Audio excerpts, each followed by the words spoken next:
think one of the most beneficial things about my college experience was the fact that I interned every single summer. And by interning, I figured out what I liked to do. I also found out what I didn't like to do. When I came into school, I was an accounting major. And then I worked at an accounting firm for a summer, and I said, oh no, I cannot do this for the rest of my life.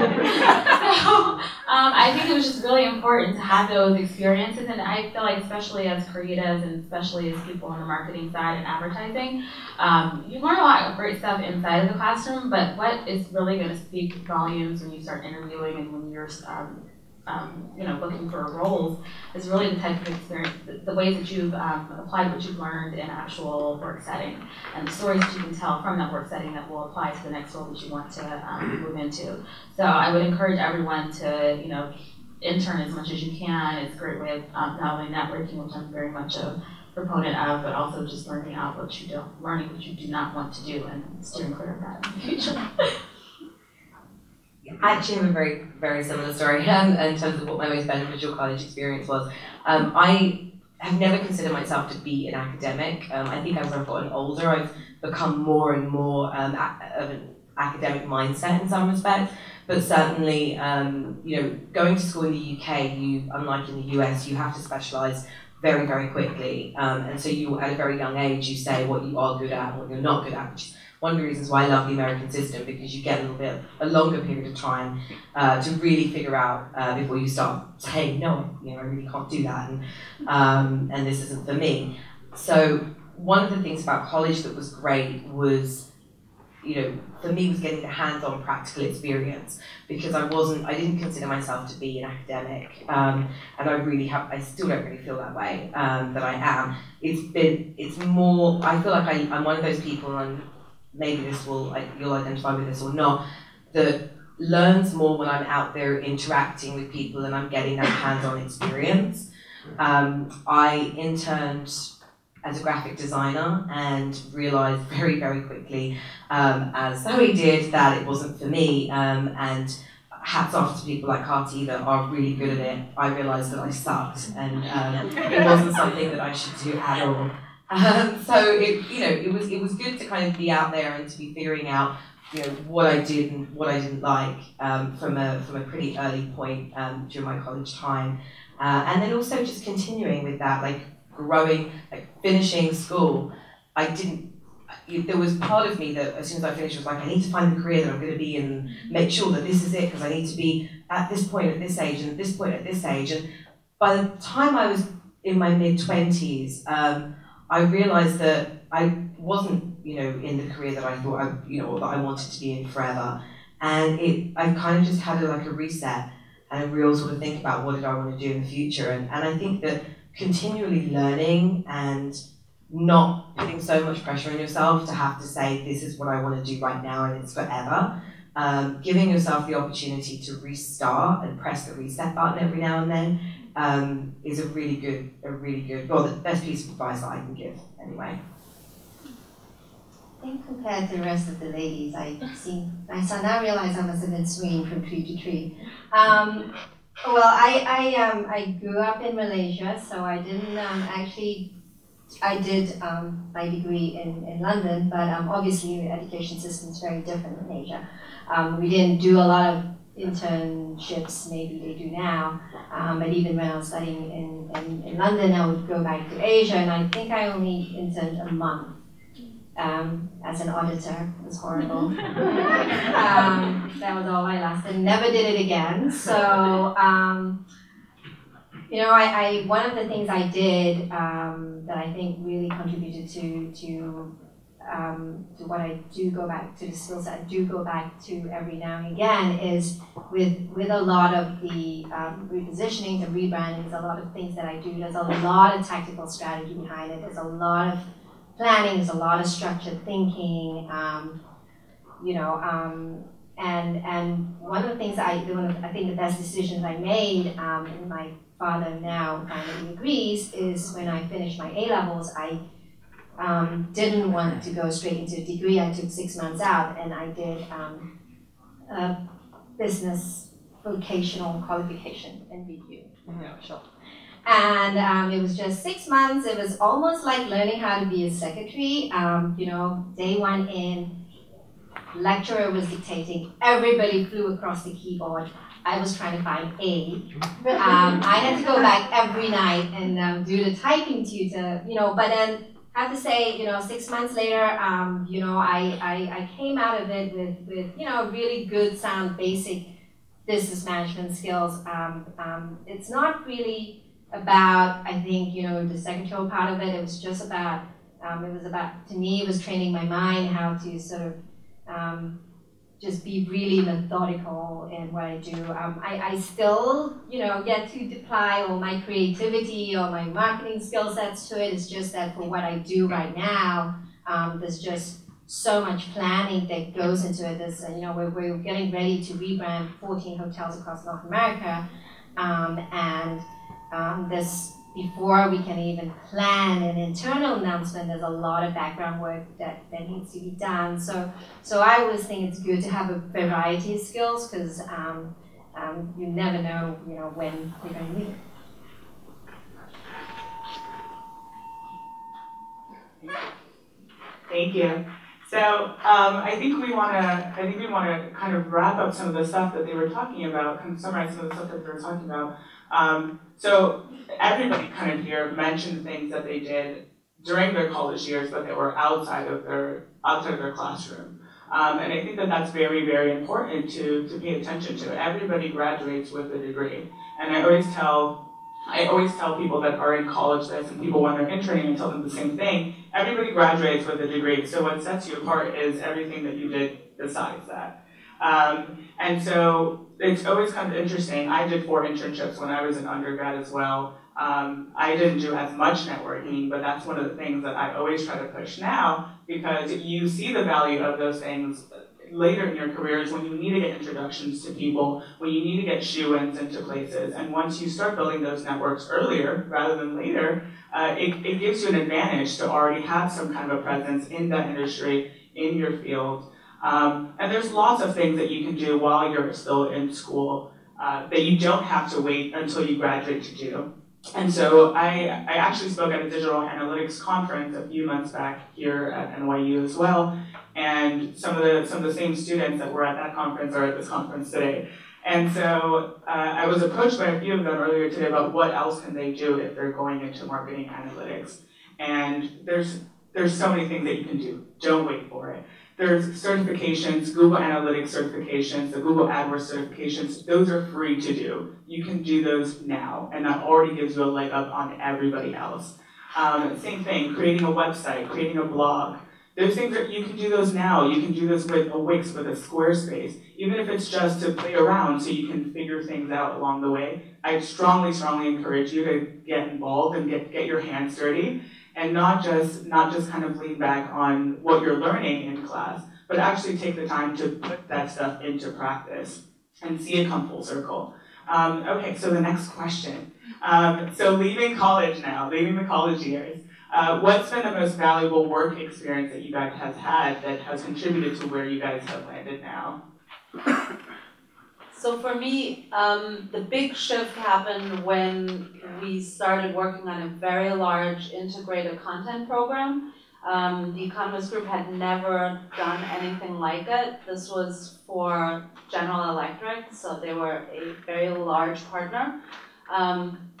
Those of you who are familiar with the Economist Group might know that we have very strict separation of church and state. So our hands were tied and we were still asked to dance a jig. So one of the things that we had to do was we had to produce 2 weeks worth of daily content within about 4 weeks' time. But because we hadn't signed a contract yet, we couldn't actually incur any costs. So we basically got really creative and worked incredibly hard in order to solve a lot of these issues. So this involved collaborating with the sales team, collaborating with the marketers, collaborating with the leadership of the company, collaborating with editorial, and basically figuring out where are the boundaries, what can we do. Okay, we assume that we can't do this, but maybe our assumption is incorrect, so let's test our hypotheses, and sort of iterating and having conversations and working till 1 or 2 in the morning, which I don't recommend, but it sometimes happens. And everyone who emerged from that team ended up doing extremely well at the company afterwards, because we had figured out how to do programs like that, and it became the blueprint for how we run our content, our big integrated content programs. So I would say when the going gets tough, if you're part of the team that is asked to step up, if you get that opportunity, even if it's really hard for a few weeks, do it, because it'll give you the ability to then say, okay, I've actually been in the trenches, and you know, the world has changed. The rules that applied last year don't apply anymore, and I'm one of the first people who knows the new rules. So. Yeah, I think that's a great point. I feel like I learned most about my job and even my capabilities when I'm going through hard times, when I have a terrible project, when I'm working with terrible people, right? Or people that I just don't get along with, or just are very resistant to change, right? And I feel like you find that, especially in large organizations that have long-standing histories in a certain industry, people sometimes just don't like to move forward or like to work with certain folks. So a couple examples, you know, we were charged with the task of kind of moving an event when I worked on a specific running race. It had been ran on Park Avenue in New York for 30 years, and we had to move it to South Africa. So it's, you know, what are the kind of cultural nuances that I need to be aware of, not only to transition this particular event or project, but just to make it operate and make it happen within a short amount of time. Or again, financial services, we don't, you know, our social media policy was still being instituted. I still can't even access Facebook at work, but I'm charged with, or any social media site, anything. But I, at one point, was charged with developing 12 different social media pages to match the footprint of this specific event, to launch Instagram. How do we get on LinkedIn for this specific property? So how do I do that if I can't access these tools and resources at work? What agency do I need to lean on and help me get this done? What internal stakeholders do I need to work with that don't use social media themselves and are scared of the reputational risk that it brings, especially to a company like Chase? So I find that I have a lot of career definition, I would say, when I come out of these seemingly terrible experiences. So yes, definitely look for the challenges and the stretch assignments, but I think it also, in that specific moment, it helps you figure out what you're really good at, and what you then can apply to the next opportunity. I think for me, one of the most valuable things that I learned in the workplace was that I can't rely on my job for the inspiration to do my job. And what do I mean by that? When you've worked in a company, or when you've worked in any organization for longer than a year or two, sometimes it's easy to get, you know, stifled and stagnant, and as you're trying to come up with these creative ideas, looking inside is not really where you know, get those ideas that really are going to take off.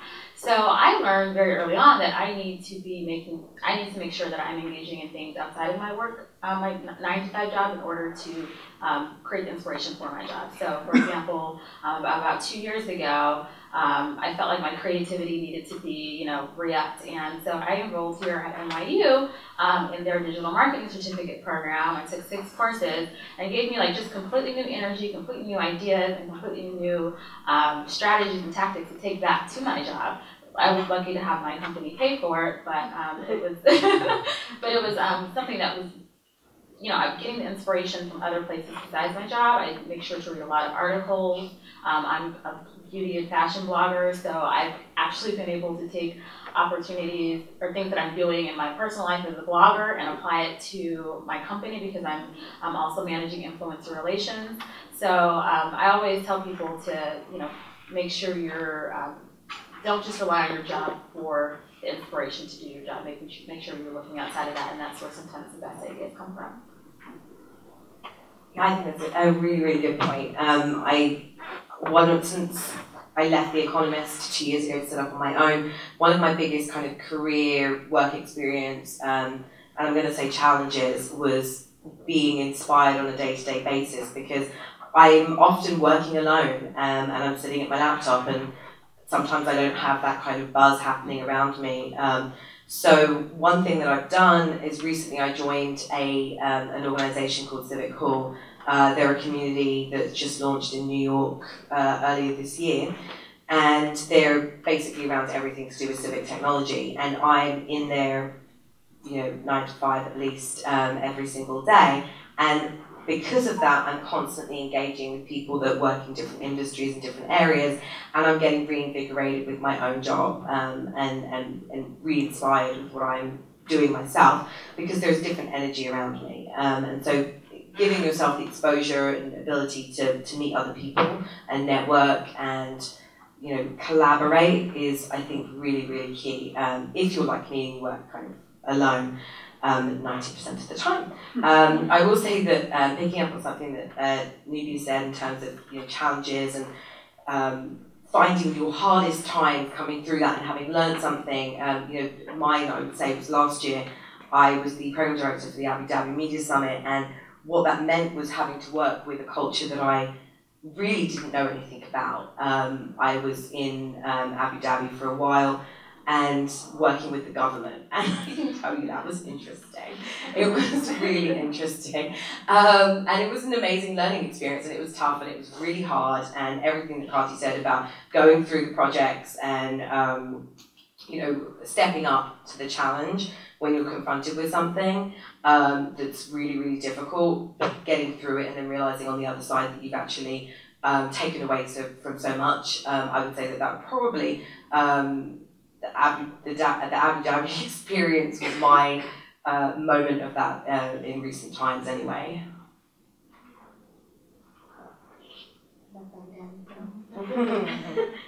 I think for me, again, I think because of my background, I find that having lived around the world every time I moved, although the principles were the same, technically the culture's different, industry was similar most of the times, still within travel and tourism in most of my roles. But there was a lot of, as much as I wanted to jump in and do the job, you kind of do have to take that step back and really, know your organization, know your brand, know your customers. And I think being able to, marketing is really about creativity and content, and really engaging your customers and not being able to not being afraid to experiment, right? And that's why I've always told the teams that I worked with, we always try and come up with different. With the hospitality industry, there is a lot of competition.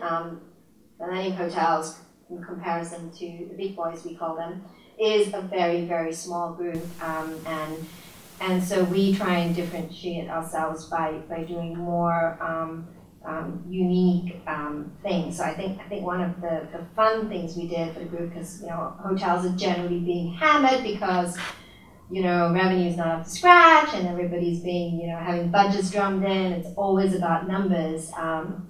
But one thing we did as a group last year was we brought in a children's program that originated in London. It's called the Ask Alfred, and we have a charity partner. We work with Dream Factory, which is the second largest bush granting organization in the US. But when we looked around for partners for for Ask Alfred, it wasn't just going out and getting the big partner because you thought that would give you the better media value, it would give you customer recognition.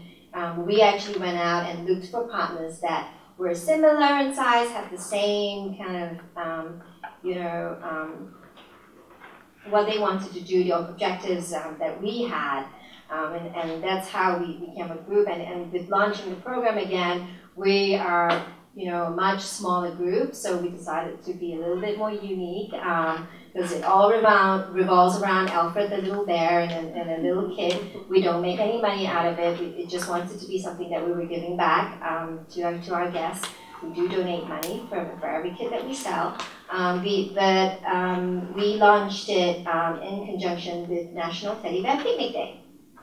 So we launched it at 14 hotels simultaneously. It was a little bit crazy, but every hotel had a picnic party. We had the biggest one in Boston because they had the space. We had the whole Boston Fire Brigade and the whole Boston Bruins band. So everybody had a lot of fun, and I think And I think, it was not just your marketing, you always talk about, your external customers, but really it also needs to be embraced by your internal teams. And by doing that and involving our internal people as well, everybody just, got in on it a lot more and just became part of it.